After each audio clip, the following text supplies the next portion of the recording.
ही खनिज संपदा को चंद रुपयों के लिए बोरियों में भर के ले जाने का काम करते हैं और अपने घर का गुजारा करना चाहते हैं। लेकिन ये सत्ताधारी लोग कुछ पूंजीपतियों के साथ मिल करके हमें और हमारी झारखंड की माटी, हमारी खनिज संपदा को सिर्फ लूटने का काम किया है। ऐसे में हमारे टाइगर, हमारे छोटे भाई जयराम महतो ने बीड़ा उठाया है हर समाज के लोगों के लिए, हर वर्ग के लोगों के लिए। तो ऐसे में आप लोगों से भी चाहती हूँ कि उलगुलान करने के लिए तैयार हो जाइए, क्योंकि ये विधानसभा चुनाव जो है इसी में आप बता सकते हैं कि हमारी जल जंगल जमीन से जो भी खिलवाड़ करेगा उसको करारा जवाब हमारे द्वारा दिया जाएगा। सहमत हैं आप लोग? करारा जवाब देने के लिए तैयार हैं? क्या आप लोग जयराम भाई को लाने के लिए तैयार हैं? क्या हेमंत सोरेन को बताने का आप ये काम करेंगे कि ये जल जंगल जमीन हमारी है, ये जल जंगल हमारी है, तो हमारा ये खेत भी है और ये हमारा धान भी है, तो इस धान को भी हम ही लोग काट के अंदर करेंगे, कोई बाहरी लोग ले जाने का काम नहीं करेगा। और अभी जो धान कटनी है, इसी धान कटनी में विधानसभा का चुनाव है और इसी विधानसभा चुनाव में हम लोग जवाब देने का काम करेंगे और क्रांतिकारी हुल-जुहाल करने का काम करेंगे। इतना ही कह के अपने शब्दों को मैं और एक बार कहना चाहूंगी कि इस परिवार में जुड़ने का मेरा एक ही मकसद है कि इस झारखंड का विकास होना।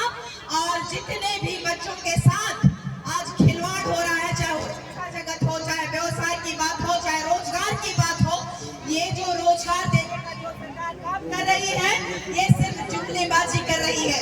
कितने लोगों को प्रशस्ति जो नियुक्ति पत्र दिया गया, उसके बाद उनकी नौकरियां छीन ली गई है। मैंने कहा था पीजीटी के एग्जाम के टाइम धांधली हुई है। मैंने कहा था कि 155 सुरक्षा कर्मियों को सदर अस्पताल से जब निकाला गया, तब इसी सरकार में स्वास्थ्य मंत्री जी का गाड़ी रोके मैंने कहा था इस जनता के आप हितैषी है, जनता के प्रतिनिधि है, आपको ये कार्य करना चाहिए। लेकिन आज तक सुनवाई नहीं हुई। सरकार में रह करके, सरकार के बीच में कार्यकर्ता रह के भी अगर सरकार के जितने भी नुमाइंदे हैं वो जनता का कार्य नहीं कर रही है, तो ऐसी सरकार को उखाड़ के फेंकने का काम हम युवा करेंगे। इतना ही कहकर अपने शब्दों को मैं विराम देती हूँ। धन्यवाद करती हूँ आप पूरी टीम को। आश्वस्त करती हूँ कि आज आपके परिवार में शामिल हूँ और झारखंड को एक नई दिशा का और एक विकसित दिशा की ओर ले जाने का कार्य मैं करूंगी। इतना कहकर अपने शब्दों को विराम देती हूँ। धन्यवाद करती हूँ, नमस्कार करती हूँ, पुनः जोहार करती हूँ। बहुत बहुत धन्यवाद हम लोग की। और अभी जो धान कटनी है, इसी धान कटनी में विधानसभा का चुनाव है और इसी विधानसभा चुनाव में हम लोग जवाब देने का काम करेंगे और क्रांतिकारी हुल-जुहाल करने का काम करेंगे।